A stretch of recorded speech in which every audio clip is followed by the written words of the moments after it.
بسم اللہ الرحمن الرحیم۔ مولانا جلال الدین رومی بہت بڑے مشائخ، شاعر، ادیب اور مفکر ہو گزرے ہیں۔ مولانا جلال الدین رومی اخلاق، حکمت، تہذیب و ثقافت، حسن معاشرت سے پہلے عقائد و ایمانیات کو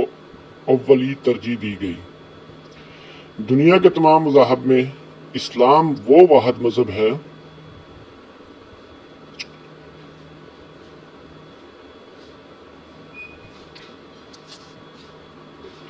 جس کی تبلیغ کا اولین ممنون عقیدہ توحید سے شروع ہوتا ہے، اور یہی اسلام کی انفرادیت بھی ہے۔ لہذا ایسی تمام کتابیں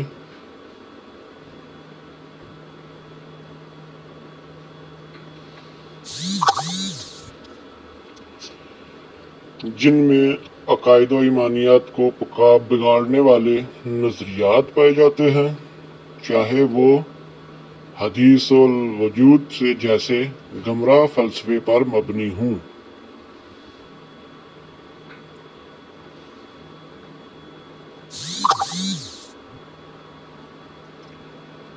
قبر پرستی کی ترغیب دیتی ہوں، جھوٹی و من گھڑت غیرت شرعی کرامات کی تبلیغ کرتی ہوں، گھڑی ہوئی موضوع روایات کو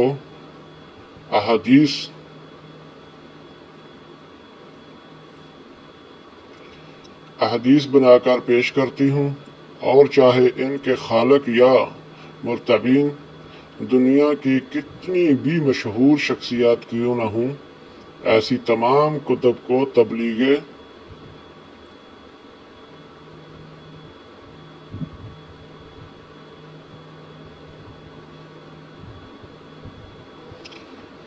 اسلام کے ضمن میں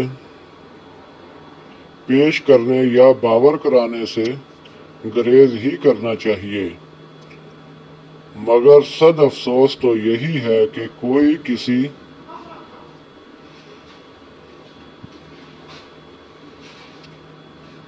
کسی مثنوی رومی کو فارسی قرآن کا خطاب دیتا ہے، اور کوئی کتاب فقہ ہدایہ کو کل قرآن کا لقب عطا کرنے پر کمر بستہ ہے۔ یہ بھی ذرا یاد فرما لیں کہ ابو داؤد اور مسند احمد کی ایک معروف صحیح حدیث کے مطابق جب رسول اللہ صلی اللہ علیہ وآلہ وسلم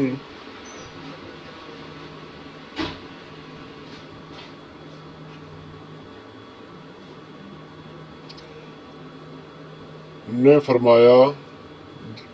دوران سفر کسی چرواہے کی بانسری کی آواز سنی تو آپ صلی اللہ علیہ وآلہ وسلم نے کانوں میں انگلیاں دے لیں اور راستہ بدل لیا تھا۔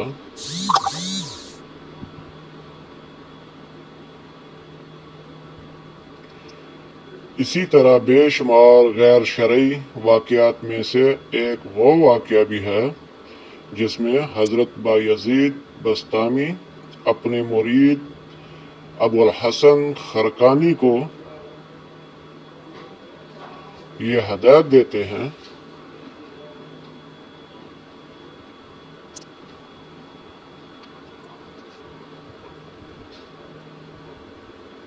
کو قبر کے اندر سے آواز دے کر اپنی قبر پر بلاتے ہیں، اور دوسری طرف قرآن کہتا ہے، ان الذین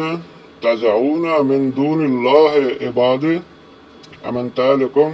فدعوہم فلیستجیبوا لکم ان کنتم صادقین۔ تم لوگ اللہ کو چھوڑ کر جنہیں پکارتے ہو وہ صادق اور امین نہیں ہیں، وہ تمہارے جیسے بندے ہیں، انہیں پکار کر دیکھو، پھر چاہے تو یہ کہ وہ تمہیں جواب دیں، اگر تم سچے ہو تو ان کو ایک بار پکارو، اور اور صحیح بخاری کی کتاب الجنائر والی مشہور حدیث بتاتی ہیں کہ